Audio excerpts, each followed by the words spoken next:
शादी के बाद मेरे पति घर जमाई बन गए। उसका एक अंधा बाप भी था, वो भी हमारे साथ ही रहता था। मेरा पति और मेरा अंधा ससुर मेरी माँ का बहुत ख्याल रखता था। अचानक मेरी माँ गर्भवती हो गई। मेरे तो होश ही उड़ गए, क्योंकि मेरे पापा इस दुनिया में नहीं थे। मुझे अपने पति और अपने ससुर पर शक हुआ, तो मैंने अपनी माँ का डीएनए टेस्ट कराया। रिपोर्ट देखकर मेरे पैरों तले से जमीन निकल गई, क्योंकि उस रिपोर्ट में मैं अपने माँ बाप की इकलौती बेटी थी। मेरा नाम आरोही है और मेरी उम्र 19 साल थी। हमारे लिए कमाने वाला कोई नहीं था, इसलिए मेरी माँ एक स्कूल में आया भर्ती हो गई थी। माँ की इतनी सैलरी थी कि हम माँ बेटी का गुजर बसर आसानी से हो जाता था। मेरी माँ बताती थी, जब मैं सिर्फ 6 साल की थी तो मेरे पिता एक रोड एक्सीडेंट में गुजर गए थे। मेरी माँ अनपढ़ और बहुत ही मासूम औरत थी। पापा के इस दुनिया से चले जाने के बाद माँ ने एक प्राइवेट स्कूल में आया की नौकरी के लिए अप्लाई किया, तो उन्हें नौकरी मिल गई। माँ ने स्कूल में 8 साल जॉब की थी। उसके बाद माँ ने जॉब छोड़ दी थी। माँ को हर महीने अच्छे खासे पैसे मिल रहे थे। वो पैसे कौन दे रहा था, माँ मुझे नहीं बताती थी। मैं जब भी उनसे पूछती तो वो टाल देती थी। मैंने भी 5वीं तक पढ़ाई की थी। मुझे पढ़ने का शौक नहीं था। हमारे पास इतने पैसे भी नहीं थे, इसलिए मैं घर बैठ गई थी। मेरी माँ को मेरी शादी की भी फिक्र रहती थी। मेरी माँ की ख्वाहिश थी कि मेरा पति घर जमाई बन जाए, क्योंकि मेरी शादी के बाद मेरी माँ को अकेला हो जाना था। मुझे अपनी माँ से बहुत मोहब्बत थी। मैं तो अपनी माँ को एक पल के लिए भी अकेली छोड़ने का सोच भी नहीं सकती थी। मेरी माँ ने जिस तरह मुश्किल हालात का सामना करते हुए मुझे पाला और मुझे जवान किया था, ये मैं ही जानती थी। वो खूबसूरत और जवान थी, लेकिन माँ ने मेरी खातिर दूसरी शादी नहीं की थी। हम जिस घर में रहते थे वो मेरी माँ के नाम था। मेरी माँ अब भी जवान ही दिखाई देती थी।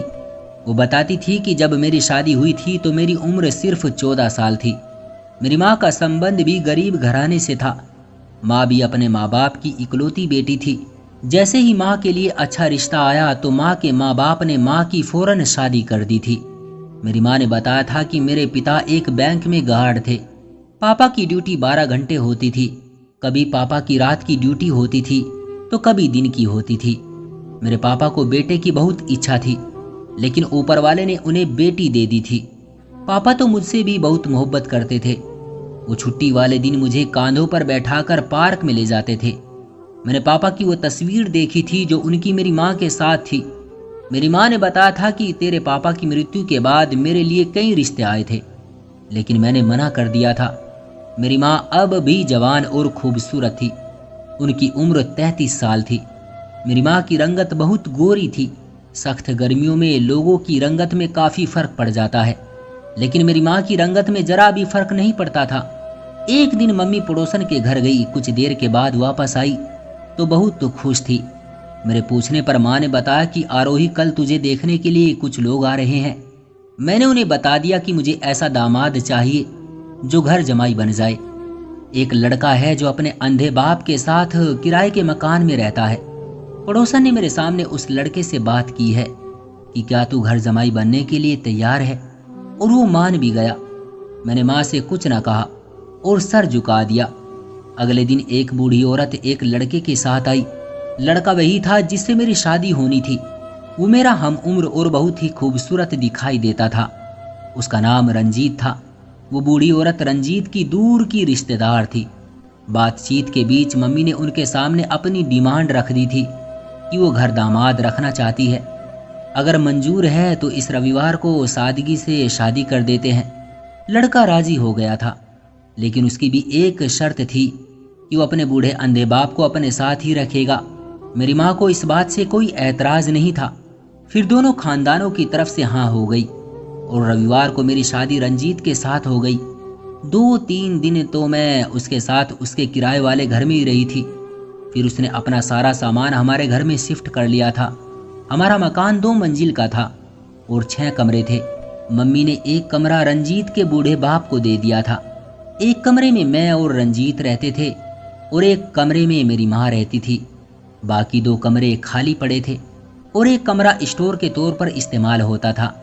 रंजीत किसी अखबार में नौकरी करता था। वो सुबह 8 बजे जाता था और शाम को 5 बजे घर आ जाता था। वो बहुत अच्छा इंसान था। वो खुले दिल का मालिक था। उसने मुझे बताया था कि जब वो 8 साल का था तो उसकी माँ भगवान को प्यारी हो गई थी। उसके बूढ़े बाप ने उसे माँ और बाप दोनों बनकर पाला था। वो मेहनत मजदूरी करता था। एक हादसे में उनकी आंखों की रोशनी चली गई थी। रंजीत ने इलाज कराने की बहुत कोशिश की थी, लेकिन इलाज बहुत महंगा था। उसकी सैलरी इतनी नहीं थी कि अपने पिता की आंखों का इलाज करा सकता। रंजीत को दूसरे देश जाने का बहुत शौक था। वो चाहता था कि वो इतना कमाए कि वो अपने बाप की आंखों का इलाज करा सके, लेकिन अपने पिता को छोड़कर नहीं जा सकता। उसके पिता को उसकी जरूरत थी। मेरा ससुर भी बहुत अच्छा इंसान था। दिन गुजरते रहे, हम अपनी जिंदगी में बहुत खुश थे। रंजीत ने पूरे घर का खर्चा उठा लिया था। मेरी माँ बिजली, गैस और पानी का बिल भरती थी, क्योंकि दामाद ने भी घर की जिम्मेदारी उठा ली थी। इसलिए हमारे घर में खुशहाली आना शुरू हो गई थी। महीने में एक बार रंजीत मुझे खाना खिलाने बाहर ले जाता था। हम एक अच्छे से होटल में खाना खाते और फिर घूमते हुए घर आ जाते थे। रंजीत के पास मोटरसाइकिल भी थी। एक दिन मैंने माँ को देखा तो बहुत परेशान और खोई खोई सी थी। बैठे बैठे वो यूं खो जाती थी जैसे ख्यालों ही ख्यालों में दूसरी दुनिया में पहुंच गई हो। मैंने माँ से उनकी परेशानी पूछने की कोशिश की, लेकिन वो नहीं बताती थी। मैं माँ की आदत को जानती थी। वो जिस राज को अपने सीने में छुपा लेती थी उसे कभी बाहर नहीं निकालती थी। मुझे लगा कि कोई ऐसी बात है जिसने मेरी माँ को परेशान कर रखा है। मुझे समझ नहीं आता था कि मैं माँ से कैसे उगलवाऊं। मैं माँ को परेशान नहीं देख सकती थी। माँ ने अपनी जवानी मेरी वजह से बर्बाद कर दी थी।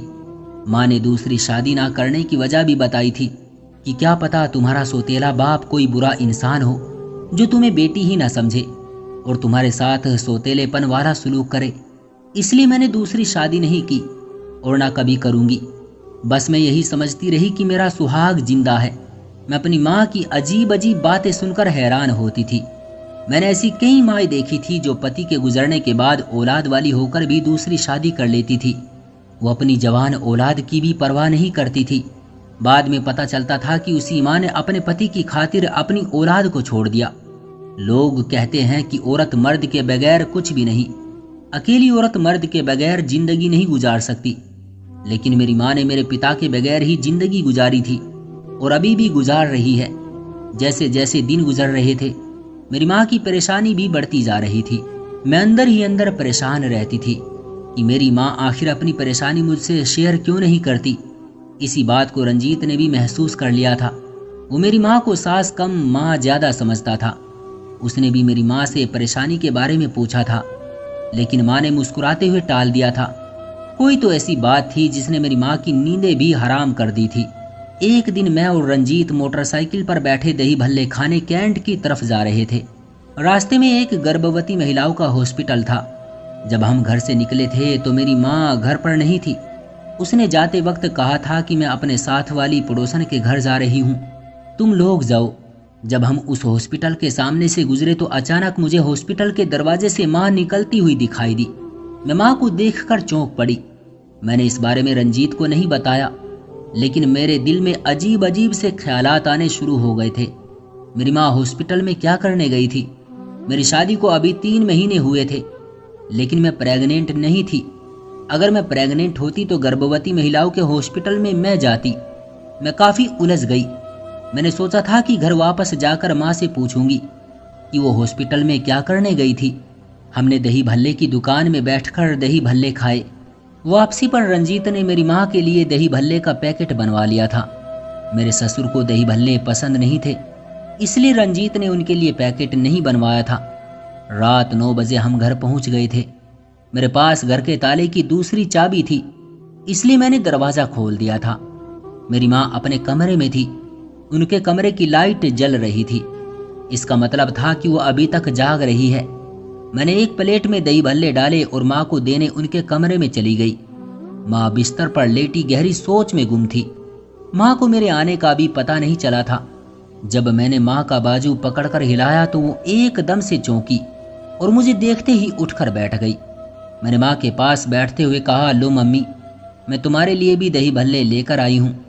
माँ को भी दही भल्ले बहुत पसंद थे, लेकिन उस वक्त माँ ने कहा कि मेरी तबीयत ठीक नहीं है, मेरा दिल दही भल्ले खाने को नहीं चाह रहा, ये तुम खा लो। माँ की बात सुनकर मुझे हैरत हुई। मेरी माँ और दही भल्ले नहीं खा रही थी। मैंने प्लेट मेज पर रखी और माँ से पूछा, मम्मी तुम ठीक तो हो ना? क्या हो गया है, तुम्हारी तबीयत तो ठीक है ना?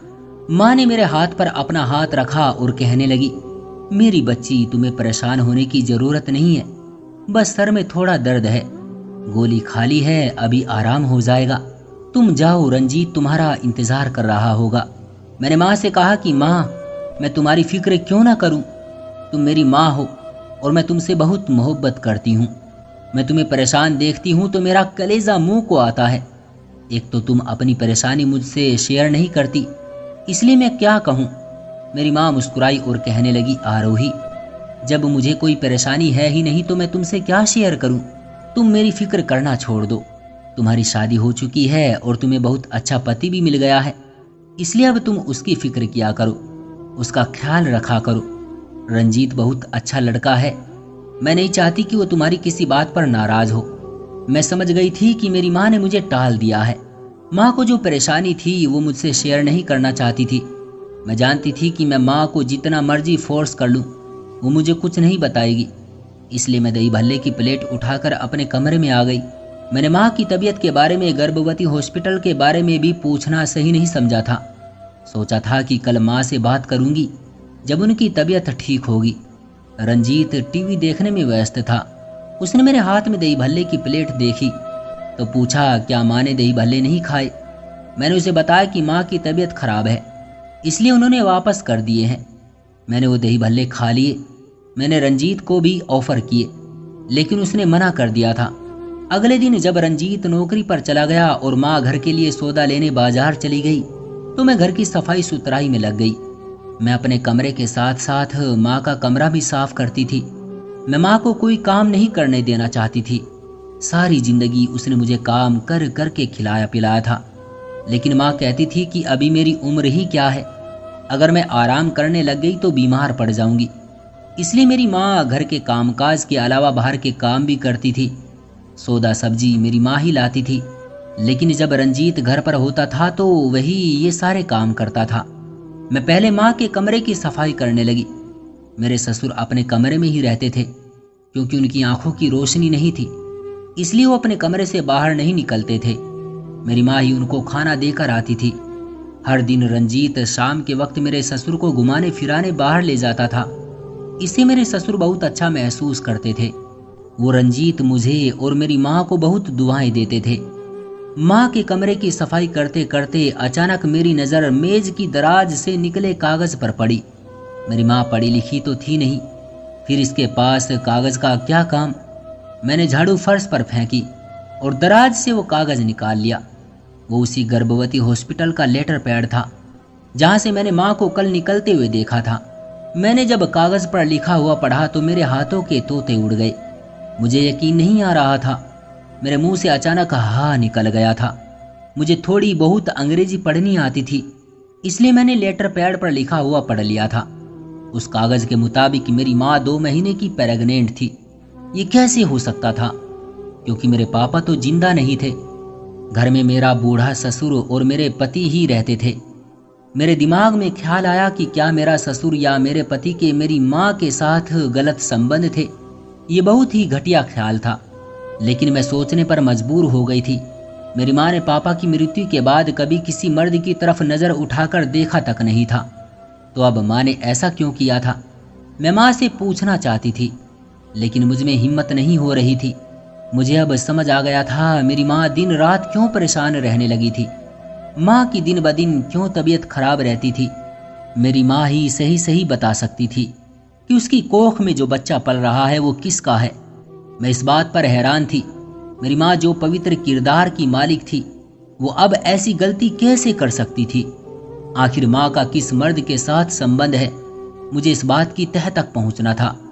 मेरी माँ मेरी आइडियल थी, लेकिन वो रिपोर्ट देखने के बाद मेरा दिल माँ की तरफ से बददिल हो गया था। मैंने रिपोर्ट दराज में रखने के बजाय अपने पास ही रख ली और माँ के कमरे की सफाई करने के बाद मैं अपने कमरे में चली गई। मेरा दिल बहुत खराब हो गया था, इसलिए मैंने अपने कमरे की सफाई नहीं की। मैंने ठान लिया था कि मैं मौका मिलते ही माँ से बात करूंगी। मैं सच्चाई जानना चाहती थी। गुस्से से मेरा खून खोल रहा था। कुछ देर के बाद माँ सब्जी और सौदा लेकर घर आ गई। मुझे दुखी देखकर वो रुक गई। क्या बात है आरोही, तुम्हारे चेहरे से लग रहा है कि तुम उलझी हुई हो। क्या कुछ हुआ है बेटा? जवाब में मैंने वो रिपोर्ट माँ के सामने की तो हैरान रह गई। उसकी आंखें फैल गई थी और माँ चुप हो गई थी। माँ की खामोशी मुझे खाने लगी। मैंने गुस्से से पूछा, माँ बताओ ये क्या है? किसके साथ तुम्हारे गलत संबंध है? कौन है इस बच्चे का बाप जो तुम्हारी कोख में पल रहा है? बताओ माँ। मेरी माँ पथराई हुई आंखों से मेरे हाथ में मौजूद रिपोर्ट को देख रही थी। वो चुप हो गई थी, जैसे उसकी जुबान को ताला लग गया हो। माँ की खामोशी से मैं यही समझी कि माँ के वाकई किसी के साथ नाजायज संबंध है। मैंने माँ को चुप देखा तो मेरा गुस्सा और ज्यादा बढ़ गया। मैंने दोबारा गुस्से से माँ से पूछा, बताओ माँ, तुम्हारा किसके साथ संबंध है? कौन है वो नीच जिसने तुम्हें प्रेग्नेंट कर दिया है? माँ तुम तो ऐसी नहीं थी, फिर तुमने ये गलत कदम क्यों उठाया? मेरी माँ ने मेरे मुंह पर हाथ रख दिया और सिसकते हुए कहने लगी कि आरोही, ऊपर वाले के लिए खामोश हो जाओ। क्या तुम मुझे पूरी दुनिया में बदनाम करना चाहती हो? मैंने कहा, तो फिर बताओ माँ, वो कौन है जिसका बच्चा तुम्हारी कोख में पल रहा है? मेरी माँ ने नहीं में सिर हिलाते हुए कहा कि मैं नहीं बता सकती। भगवान के लिए मुझसे मत पूछो, मैं पहले ही बहुत परेशान हूँ। मेरा शक अपने पति और अंधे ससुर पर था। मर्द कब बदल जाए, कब वो इंसान से हैवान बन जाए, कुछ पता ही नहीं चलता। हमारे घर में उन दोनों के अलावा और कोई मर्द नहीं था। सबसे अहम बात ये थी कि उनके आने के बाद ही मेरी माँ प्रेग्नेंट हुई थी। बात ये नहीं थी कि लोग क्या कहेंगे। इस उम्र में मेरी माँ एक बच्चे को जन्म देगी। बात ये थी कि इस बच्चे का असल बाप कौन था। मैं अपनी माँ की जिद को बहुत अच्छी तरह जानती थी, इसलिए मैंने अपनी माँ, ससुर और पति का डीएनए कराने का फैसला किया। मेरी एक सहेली थी जो एक डॉक्टर थी और एक अस्पताल में जॉब भी करती थी। मैंने माँ, ससुर और पति के सर के बाल लिए और अपनी सहेली को दे दिए। उसने कहा कि वो कल तक डीएनए टेस्ट करके कल तक रिपोर्ट दे देंगे। मेरी माँ ज़्यादातर कमरे में ही बंद रहती थी। माँ के प्रेग्नेंट होने का मेरे पति और ससुर को नहीं पता था। मैंने सोच लिया था कि अगर मेरी माँ के साथ मेरे पति के गलत संबंध साबित हो गए तो मैं उसे कभी माफ़ नहीं करूँगी और उससे ना सिर्फ अलग होंगी बल्कि उसे मोहल्ले में बदनाम करके यहाँ से निकलवा दूंगी। 2 दिन के बाद मेरी सहेली का फ़ोन आ गया कि आकर रिपोर्ट ले लो। मैं रिपोर्ट लेने चली गई। रिपोर्ट देखकर मेरे पैरों तले से ज़मीन निकल गई, क्योंकि डीएनए टेस्ट के मुताबिक मेरी माँ की कोख में पलने वाले बच्चे का बाप न मेरा पति था और ना ही ससुर। उस बच्चे का बाप कोई और था। इसका मतलब था कि मेरी माँ के किसी गैर मर्द के साथ नाजायज संबंध थे। गुस्से से मेरा खून खोल उठा और मैं आपे से बाहर हो गई। मैं उसी हालत में घर पहुंची और सीधा माँ के कमरे में गई। मेरी माँ बिस्तर पर लेटी हुई थी। मुझे गुस्से में देखकर वो उठ बैठी। मैंने रिपोर्ट माँ की गोद में फेंकते हुए कहा कि मम्मी, मैंने तुम्हारा डीएनए टेस्ट कराया है। मुझे शक था कि तुम्हारे मेरे ससुर या मेरे पति के साथ गलत संबंध है और शायद उन्हीं में से तुम्हारी कोख में मौजूद बच्चे का बाप है, लेकिन रिपोर्ट के मुताबिक उन दोनों में से कोई भी इस बच्चे का बाप नहीं है। अब तुम बताओ कि इस बच्चे का बाप कौन है? अगर तुमने मुझे न बताया तो मैं अपनी जान दे दूंगी। मेरी माँ ने रिपोर्ट एक तरफ रखी और उठकर मेरे मुंह पर थप्पड़ मार दिया।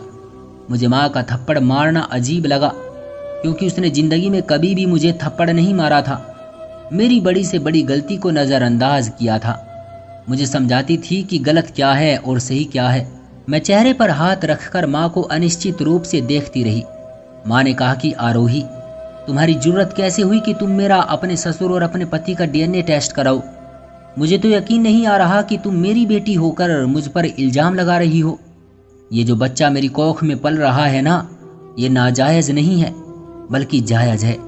मुझे माँ की बात समझ नहीं आई थी, क्योंकि मेरे पिता को इस दुनिया से गए 13 साल हो गए थे। माँ कह रही थी कि बच्चा जायज़ है, तो क्या माँ ने किसी से खुफिया तौर पर शादी कर ली थी? शायद मेरी माँ समझ गई थी कि मैं क्या सोच रही हूँ। तभी उसने और कहा कि मैंने किसी से खुफिया शादी नहीं की, बल्कि तुम्हारा सगा बाप जिंदा है और ये उसी का बच्चा है। ये सुनकर मुझे हैरत का झटका लगा। माँ ने तो मुझे यही बताया था कि तुम्हारा बाप एक रोड एक्सीडेंट में मारा गया था, फिर वो कैसे जिंदा हो गया था? माँ ने कहा कि मैं आज तुम्हें सच बता देती हूँ। आखिर कब तक छुपाऊंगी? अगर मैं प्रेग्नेंट ना होती तो शायद कभी ना बताती। सुनो, तुम उस वक्त सिर्फ 6 साल की थी जब तुम्हारे पिता एक बैंक में गार्ड थे। एक दिन वो दूसरों के साथ ड्यूटी कर रहे थे कि बैंक में कुछ डाकू घुस आए थे। वो लाखों रुपये लूट कर फरार हो गए थे। बैंक मैनेजर का शक था कि तुम्हारे पिता की उन डकैतों के साथ दोस्ती थी, इसलिए मैनेजर ने तुम्हारे पिता को पुलिस के हवाले कर दिया। पुलिस ने उसे अदालत में पेश किया और अदालत ने उसे 20 साल की सजा सुना दी। 2 महीने पहले ही तुम्हारे पिता जेल से छूट कर आए थे। तुम्हारे पिताजी की इज्जत बचाने की खातिर मैंने ये झूठ बोला था कि वो एक रोड एक्सीडेंट में मारे गए थे। हमारे रिश्तेदार यही समझते थे कि तुम्हारा बाप उन डकैतों से मिला हुआ था। मैं तुम्हारे पिता से बहुत मोहब्बत करती हूँ। मैं कब प्रेग्नेंट हो गई मुझे पता ही नहीं चला था। जब तुम्हारे पिता को बताया तो वो बहुत खुश हो गए थे। हमने फैसला किया है कि हम ये मोहल्ला छोड़कर कहीं और शिफ्ट हो जाएंगे ताकि लोगों को हम पर बातें बनाने का मौका ना मिल सके।